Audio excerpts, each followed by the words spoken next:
Corulla, trabajo en la Universidad de La Coruña, tenemos un grupo de investigación que se llama Neurocon,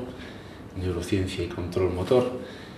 que tiene fundamentalmente dos líneas de investigación ahora mismo consolidadas, una que tiene que ver con el sistema visual y el funcionamiento global del sistema visual, cómo vemos, cómo se codifican los estímulos visuales, y otra que tiene que ver con el sistema motor,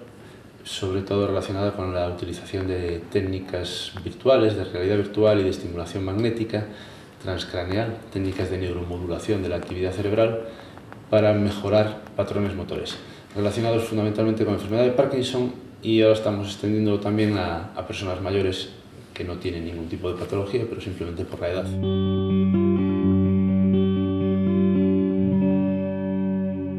La neurociencia de sistemas es quizás la parte de la neurociencia más compleja, porque se trata de entender cómo funciona realmente el sistema nervioso en bloques muy grandes. Lo que tratamos de ver es cómo funciona el sistema visual, cómo funciona el sistema motor, el sistema auditivo. Por eso se llama neurociencia de sistemas, porque pretendemos explicar cómo funciona una parte muy grande del sistema nervioso. Es quizás la parte más clásica también de la neurociencia, porque cuando se empezó a estudiar el cerebro, se empezó a estudiar esto intentando responder a preguntas muy grandes: cómo nos movemos, cómo vemos. Después, con el avance de la tecnología, tuvimos la capacidad de ir metiéndonos cada vez más adentro, más adentro, más adentro del cerebro, y ahora sabemos, por ejemplo, un montón de cosas sobre cómo funcionan las neuronas, cada neurona, partes de la neurona, cómo se comunican unas con otras. Pero nosotros tenemos que llevarlos de la neurociencia de sistemas, tenemos que llevar toda esa información al conjunto para intentar explicar cómo todos esos procesos que sabemos de otras áreas de la neurociencia pues afectan a lo que es el conjunto.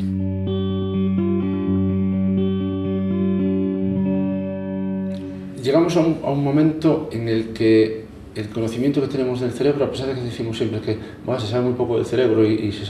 conoce una pequeña parte, es cierto, pero también es mentira,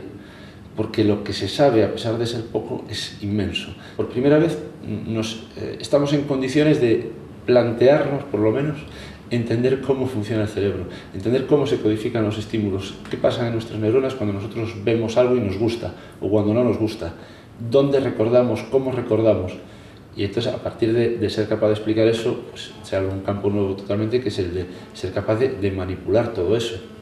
Ser capaz de introducir nuevos recuerdos, ser capaz de eliminar recuerdos, ser capaz de crear sensaciones, que es algo que ya podemos hacer, no muy complejas de momento, pero desde fuera a una persona sin que tenga ningún tipo de efecto secundario, simplemente colocando un campo eléctrico, un campo magnético muy cerca de su cerebro, somos capaces de modificar la actividad de las neuronas que están ahí debajo. Tiene un montón de utilidades clínicas. Si pensamos en enfermedades, todo tipo de patologías asociadas al mal funcionamiento del sistema nervioso, como puede ser la depresión, la esquizofrenia, el autismo, todas estas cosas se podrían tratar de alguna forma con todas estas técnicas. Pero primero tenemos que ser capaces de crear la idea global, de decir cómo funciona todo, de unir toda esa información, esos miles de millones de fragmentos de información que tenemos, unirlos, y una vez que tengamos la idea, eso iría.